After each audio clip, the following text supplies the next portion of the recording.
G'day guys, welcome back to my channel. Today we have the 7 Faceless Saints by M.K. Lobb. So this book is from Faceless, from their Marches box. So we have the cover, the back, the beautiful spines, our end pages, inside, our lovely hardback version. Of course, it is signed by the author. Yeah.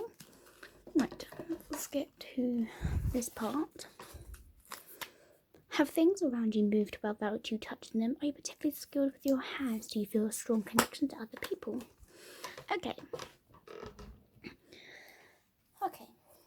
So this book I was really excited for. The description just made it so yes, I want it.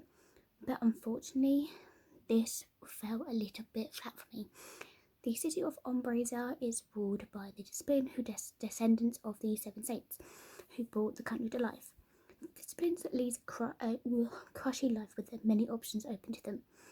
The other citizens, however, are seen as less important, sent to fight in a war that has little to do with them and left to fend for themselves.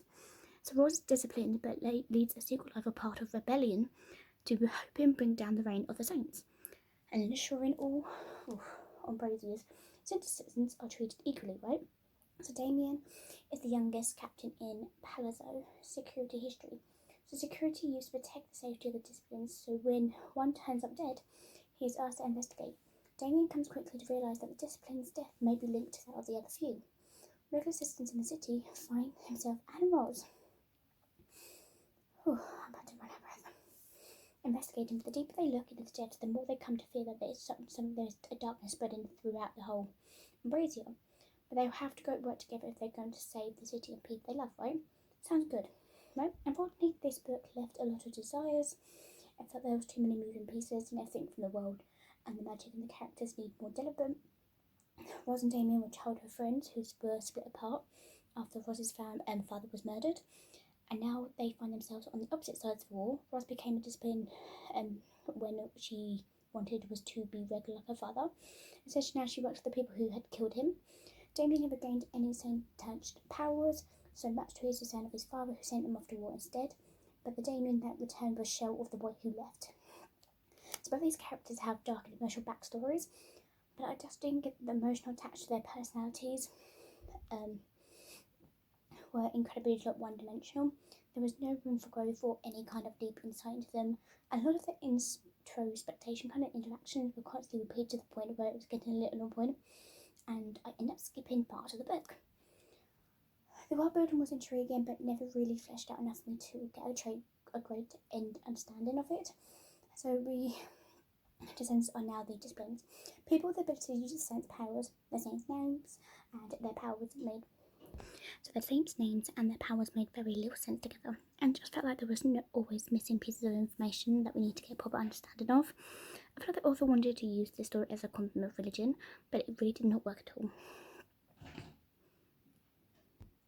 In fact, the story could have had written without them and would have turned largely the same. The writing style was flat and way too descriptive parts, and I'm all for description writing, but this wasn't that at all. Rather than the author use as many words as possible to describe things, and because of this, I seriously struggled to stay connected to the story.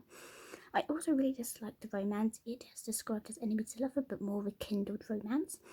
Yeah, there was part of the book where one disliked the other, but they showed that while they outwardly showed hatred, inside they were more interested in how their muscles have grown in their time. And Darren parts with back and forth between wanted to kill and wanted to kiss, and the amount of reputations that used of a reasoning for why they wouldn't work really started to pee me off. So I'm seriously so sad that I didn't love this book. In fact, the only part I really enjoyed was the murder mystery woven throughout this whole story. There were a few chapters centred around this that added some intrigue to the story, and those I enjoyed, but it played too little small parts of it. So I'm just really upset that I didn't enjoy the book than I thought it would. I really had high hopes.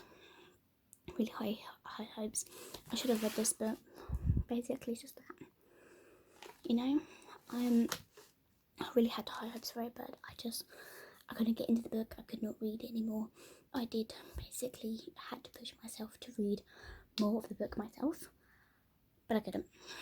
So I'm afraid this book is not going to be on my shelf. Thank you guys for watching. I'll see you guys next time. Peace. Bye.